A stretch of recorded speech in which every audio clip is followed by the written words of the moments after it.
What's up, everybody? I got a message the other day from a fellow Locksporter and a fellow Yinzer, if you know, you know, and he sent me this. Dear Lady Locks, fellow Yinzer here. I'm really good at picking bottom of the keyway, but I absolutely cannot do top. The same tension tools, different tension tools. I don't know if it's my grip that's wrong. Please, help me learn how to top of the keyway pick. Thanks. Obviously, you can see Zero's having some trouble with top of keyway tensioning, and it happens to a lot of pickers when they first start top of keyway tension. Now, Zero got a hold of me because he knows that I literally figured out top of keyway tension on my very first try. Just kidding. It was a nightmare to figure out. I could not figure it out for anything. My tensioner kept going flying across the room so many times. I was so frustrated, and I was like, just getting so mad. And like 2 months later, I'm vacuuming the carpet and there's tensioners getting sucked up in the vacuum. It was insane. But eventually I got the hang of it. And so I want to tell you guys a couple of little pointers to help you get the hang of things, okay? Now, to figure out top of keyway, let's take a second to talk about bottom of keyway. So when you put your bottom of keyway tensioner in there, you're basically dealing with a lock that has a pretty big keyway because you're first starting out. And all these locks have pretty wide open keyways. So when you place your bottom of keyway tensioner in there, it kind of helps because it blocks the keyway a little bit so that you get up closer to the pins with your pick. You can also use the tensioner sometimes as like a little ramp to use to guide you in and out and find the pins, and it helps to have something to lever off of as well. And most importantly, when you put that tensioner in, it doesn't go shooting across the room. But when you want to switch to top of keyway, if you try it on a lock that has a really giant wide open keyway, sometimes it can make it more difficult to figure out.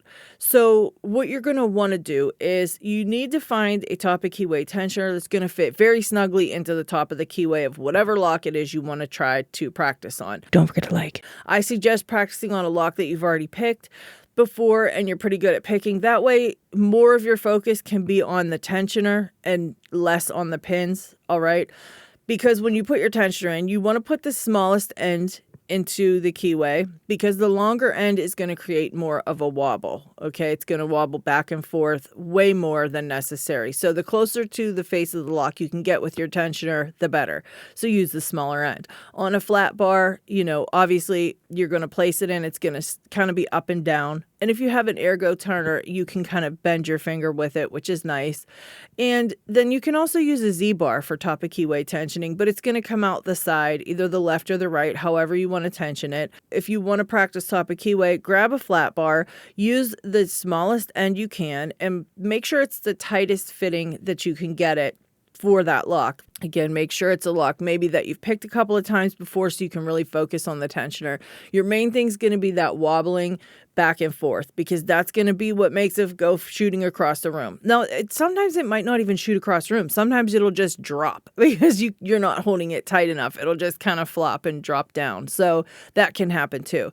But for the most part, you just want to control that wobbling back and forth so it's not happening too much, because if it does too much, it's going to work its way out.